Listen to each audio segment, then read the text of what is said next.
बिस्मिल्लाहिर्रहमानिर्रहीम। अस्सलाम वालेकुम व्यूअर्स, मैं हूं एहसन कुरैशी एडवोकेट।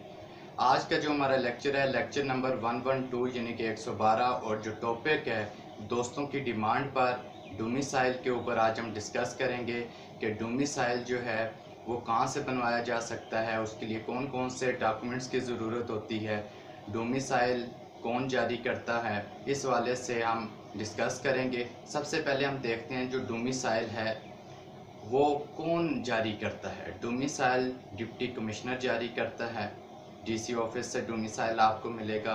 डोमिसाइल किन मकासद के लिए इस्तेमाल हो सकता है, डोमिसाइल जो कॉलेजेस हैं यूनिवर्सिटीज़ हैं उनमें एडमिशन के लिए इस्तेमाल किया जा सकता है, उनकी डिमांड हो सकती है क्योंकि बहुत से कॉलेजेस यूनिवर्सिटीज़ में कोटा सिस्टम होता है, सो डोमिसाइल की वहाँ ज़रूरत होती है। उसके बाद जॉब्स के लिए भी डोमिसाइल की ज़रूरत होती है, वहाँ भी कोटा सिस्टम होता है, इसलिए डोमिसाइल की ज़रूरत होती है। अब डोमिसाइल कैसे बनेगा, डोमिसाइल के लिए कौन कौन से डॉक्यूमेंट्स की ज़रूरत होती है, 8 से 10 डॉक्यूमेंट्स की ज़रूरत होती है, हम उनको डिस्कस करते हैं। सबसे पहले डोमिसाइल की जो फ़ीस है आजकल 200 रुपये जो सरकारी फ़ीस है, गवर्नमेंट की फ़ीस है 200 रुपये, जो कि आप नेशनल बैंक में, जो नेशनल बैंक की ब्रांच है डीसी ऑफिस की ब्रांच, उसमें आप जमा करवाते हैं, चालान फार्म वहाँ से आपको मिल जाता है।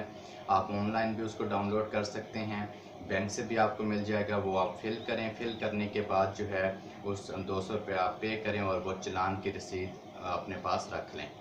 एक चालान की रसीद हो गई, जो 200 रुपये आपने फ़ीस जमा करवाई वो रसीद हो गई। नंबर 2, उसके बाद पी फार्म होता है। पी फार्म से मुराद वो फार्म होता है, बेसिकली इसको आप कह लें कि ये एप्लीकेशन फॉर डोमिसाइल भी होती है। इन डोमिसाइल के लिए जो दरख्वास्त देते हैं उसका एक पैटर्न आपको मिल जाता है जो डीसी ऑफिस ने बनाया हुआ है, वो आप ऑनलाइन डाउनलोड भी कर सकते हैं और डीसी ऑफिस से भी जाकर पी फार्म ले सकते हैं। उस पी फार्म को जो दरख्वास्त गुजार है जो डोमिसाइल लेना चाहता है वो उसको फिल करेगा। फिल करने के बाद नीचे सिग्नेचर कर देगा और उसको किसी भी गेजेटेड ऑफिसर से अटेस्ट करवा लेगा। गेजेटेड ऑफिसर 16 स्केल का भी हो सकता है, 17 स्केल का भी हो सकता है, उसको उससे अटेस्ट करवा देंगे। उसके बाद तीसरा जो डॉक्यूमेंट होता है एफिडेविट। एफिडेविट एप्लीकेंट देता है, जनाब मैंने आज से पहले कभी अप्लाई नहीं किया था, फ़र्स्ट टाइम अप्लाई कर रहा हूँ, यहाँ का रिहायशी हूँ, वो एफिडेविट पे लिखेगा ये सारी बातें, और 50 रुपये का स्टाम्प पेपर होगा जिस पर ये एफिडेविट वो तैयार होगा। बयान अल्फ़ी को ओथ कमिश्नर की स्टैंप लगा कर टेस्ट किया जाएगा। उसके बाद नीचे वो अपने दस्तखत जो भी थंब इम्प्रेशन अंगूठा वगैरह लगा कर वो भी लगा लेंगे। ये 3 डॉक्यूमेंट हो गए। उसके बाद आपने अपना रिहायशी सबूत देना है। अगर आपका अपना घर है तो उसकी रजिस्ट्री है, फ़र्द है या अलाटमेंट लेटर है, वो आपने लगा लेना है। अगर आप किराए के घर में रह रहे हैं तो फिर आपने जो है मालिक मकान की रजिस्ट्री की कापी अगर अवेलेबल है तो वो ले लें, और रेंट एग्रीमेंट या लीज़ एग्रीमेंट जो आपने किया हुआ है उसकी कापी आप लगा लें, और मालिक आईडी कार्ड की कापी भी अगर है तो वो भी साथ ले लें। ये 4 डॉक्यूमेंट हो। 5वां, आपका शनाख्ती कार्ड अगर बना हुआ है तो शनाख्ती कार्ड की कॉपी लगा लें, ओरिजिनल भी आपके साथ होगा क्योंकि वहाँ पर चेक किया जाएगा। ओरिजिनल प्लस शनाख्ती कार्ड की कॉपी। अगर आपकी शनाख्ती कार्ड बना हुआ नहीं है तो आप कोई बात नहीं, आप बे फॉर्म ले जाएं, ओरिजिनल बे फॉर्म साथ लेकर जाएंगे, साथ उसकी कॉपी आप अटैच कर लेंगे, वो ओरिजिनल बे फॉर्म देख कर आपको वापस कर देंगे।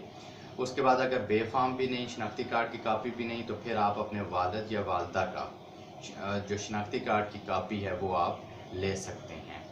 और इसी तरह जो रिहायशी सबूत है वो अगर आपका अपना घर है, ज़ाती घर है जो दरख्वास्त दे रहा है डोमिसाइल के लिए, तो फिर तो उससे वालिद या के आईडी कार्ड की कापी की ज़रूरत नहीं होगी।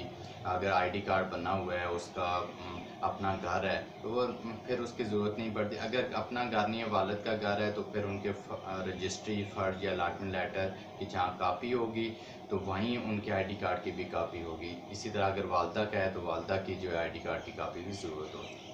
अब ये वालिद वालदा की आईडी कार्ड की कापी की ज़रूरत उस वक्त पड़ती है जहाँ आप अपने वालिद के साथ रह रहे हैं या वालदा के साथ रह रहे हैं, या जहाँ पर आपका शनाख्ती कार्ड नहीं बना हुआ या आपके पास बे फॉर्म नहीं है, तो फिर वालिद वालदा का आईडी कार्ड की ज़रूरत पड़ती है, अदरवाइज़ की ज़रूरत नहीं होती।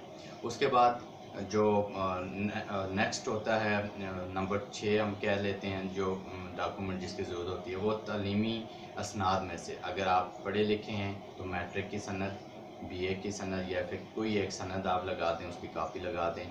उसके बाद नेक्स्ट आपने अपनी तस्वीर बनानी है, 3 तस्वीर बना लें। वो उसका बैकग्राउंड देख लें कि वो क्या डिमांड किया हुआ है, ब्लू बैकग्राउंड के साथ आप बनाना चाहते हैं पासपोर्ट साइज़ की वो बना लें, या वाइट बैकग्राउंड जो उनकी डिमांड हो मतलब डीसी ऑफिस की, उसके मुताबिक आप बनाएंगे। ये सारा उसमें लिखा होता है, जो फॉर्म होता है, जो उनके पर्टिकुलर्स होते हैं उसके अंदर लिखा होता है कि तस्वीर चाहिए, कितनी तस्वीर चाहिए और किस बैकग्राउंड के साथ चाहिए।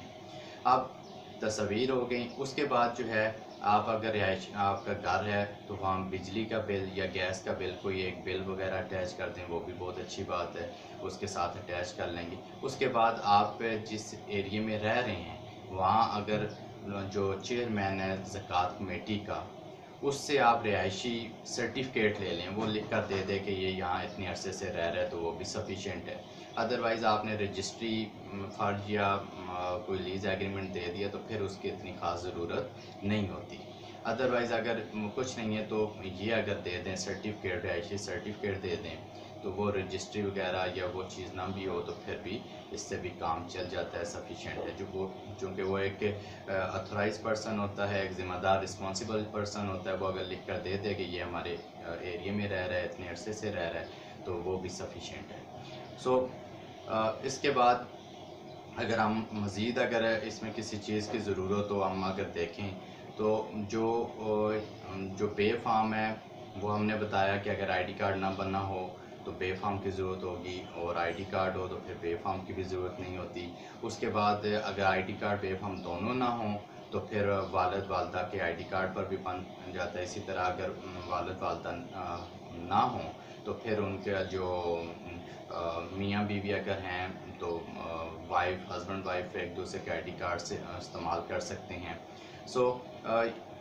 इसके साथ साथ ये सारी चीज़ें डॉक्यूमेंट्स तैयार करने के बाद आप डीसी ऑफिस में जाकर जमा करवा देते हैं। डीसी ऑफिस में मैक्सिमम 15 से 20 दिन में आपका ये डोमिसाइल तैयार हो जाता है।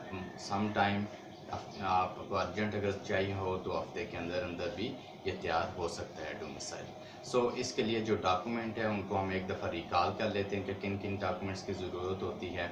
सबसे पहले जो चलान फार्म है, 200 रुपये फ़ीस आप नेशनल बैंक डीसी ऑफिस की ब्रांच में जमा करवा दें, वो चलान फार्म होगा। उसके बाद एफिडेविट होगा, आप देंगे कि जनाब मैं इतने अरसे से यहाँ रह रहा हूँ और पहली दफ़ा अप्लाई किया डोमिसाइल के लिए, वो एफिडेविट होगा और कमिश्नर उसको अटेस्ट करेगा, आप उसके सिग्नेचर होंगे। उसके बाद पी फार्म यानी कि पर्टिकुलर्स आप एप्लीकेंट जो यानी कि एप्लीकेशन जो डोमिसाइल के लिए दी जाती है उसका पी फार्म एक तैयार किया गया है। वो एक पैटर्न सा होता है, उसको फिल करना होता है एप्लीकेंट ने, दरख्वास्त गुजार ने। वो अपनी सारी मालूमात देता है, उसके बाद नीचे उसको दस्तखत करता है।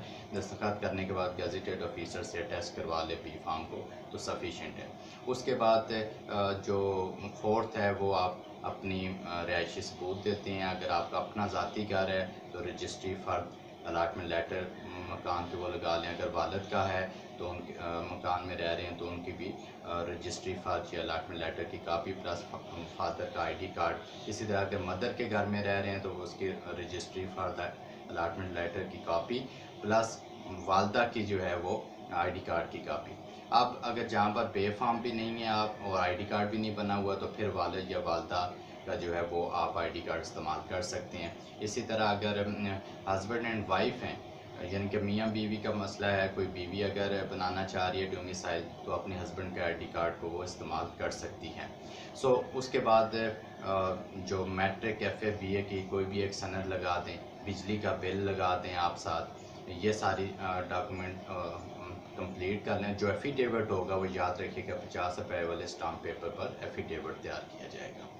ये डॉक्यूमेंट्स हैं। इन डॉक्यूमेंट्स को एक तरतीब के साथ आप अटैच करें, फ़ाइल बनाएं और जाकर डीसी ऑफिस में जमा करवा दें और उसके बाद आपको डोमिसाइल मिल जाएगा। व्यूअर्स, ये था डोमिसाइल बनाने का मुकम्मल तरीका। अगर इस हवाले से किसी किस्म की कोई क्यूरी हो तो आप मुझसे मज़ीद पूछ भी सकते हैं। मेरा व्हाट्सअप नंबर नोट कर लें 031201566765। इस पर आप मुझसे वॉइस मैसेज के ज़रिए मैसेज कर आप मुझसे पूछ सकते हैं कोई किसी किस्म की क्यूरीज हो।